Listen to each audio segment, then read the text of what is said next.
Hi friends, welcome to our channel grow with Selva.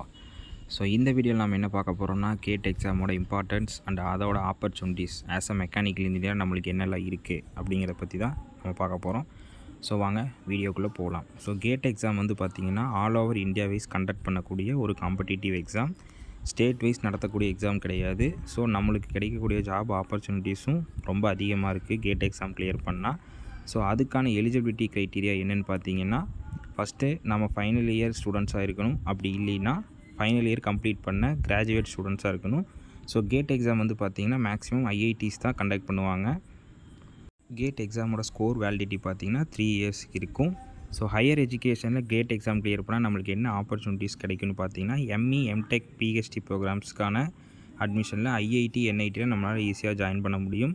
And ஒரு சில foreign யூனிவர்சிட்டிஸும் gate ஸ்கோரை ரொம்பவே வேலிட் பண்ணுறாங்க. ஸோ அந்த ஆப்பர்ச்சுனிட்டி நம்மளுக்கு இருக்குது. இண்டஸ்ட்ரி வைஸ் பார்த்திங்கன்னா சென்ட்ரல் கவர்மெண்ட் ரன் பண்ணக்கூடிய நிறையா இண்டஸ்ட்ரீஸில் பெல், சேல், ஐஓசிஎல், என்டிபிசி, ஸோ இதிலலாம் பார்த்திங்கன்னா கேட் எக்ஸாம் கிளியர் பண்ண கேண்டிடேட்ஸ் தான் ப்ரிஃபர் பண்ணுறாங்க வித் ஜாப் செக்யூரிட்டியோட. அதாவது ஈஸியாக நம்மளால் பர்மனெண்ட் ஜாப் வாங்கிட முடியும். ரிசர்ச் ஏரியான்னு பார்த்திங்கன்னா ஜூனியர் ரிசர்ச் ஃபெலோஷிப், அது மட்டும் இல்லாமல் இஸ்ரோ, டிஆர்டிஓ, பிஏஆர்சி இது மாதிரியான சென்ட்ரல் கவர்மெண்ட் ஆர்கனைசேஷன்லேயும் என்ட்ரி லெவல் ஜாப்ஸை நம்மளால் ஈஸியாக வாங்க முடியும். ஸோ பிஹெச்டி பண்ணுறவங்களுக்கான ஒரு என்ட்ரி பாயிண்ட்டாகவும் இது இருக்கும். இது இல்லாமல் கவர்மெண்ட் ஜாப் ஆப்பர்ச்சுனிட்டிஸ்னு பார்த்திங்கன்னா அசிஸ்டன்ட் இன்ஜினியர்ஸ், ஜூனியர் இன்ஜினியர்ஸ் இந்த மாதிரியான போஸ்டிங்ஸுக்கு பார்த்திங்கன்னா கேட் ஸ்கோர் தான் வந்து ரொம்பவே வேலிட் பண்ணுறாங்க. பிகாஸ் கேட் வந்து ரொம்பவே காம்படிட்டிவான எக்ஸாம். ஸோ இது கிளியர் பண்ணியிருந்தாலே நம்மளுக்கு டெக்னிக்கல் நாலேஜ் அதிகமாக இருக்கும். ஸோ ஈஸியாக நம்மளால் ஜாப் ஆப்பர்ச்சுனிட்டிஸ் வாங்கிட முடியும். ப்ரைவேட் செக்டார்லேயும் பார்த்திங்கன்னா core companies like Maruti Suzuki, Hyundai, hero, Honda இந்த மாதிரி கம்பெனியெல்லாம் பார்த்திங்கன்னா மேக்ஸிமம் கேட் கேண்டிடேட்ஸ் ப்ரிஃபர் பண்ணுறாங்க. அதுவும் ஹைலி பெய்டு ஜாப்ஸுக்கான போஸ்டிங்க்கு கேட் கேண்டிடேட்ஸ் தான் ப்ரிஃபர் பண்ணுறாங்க.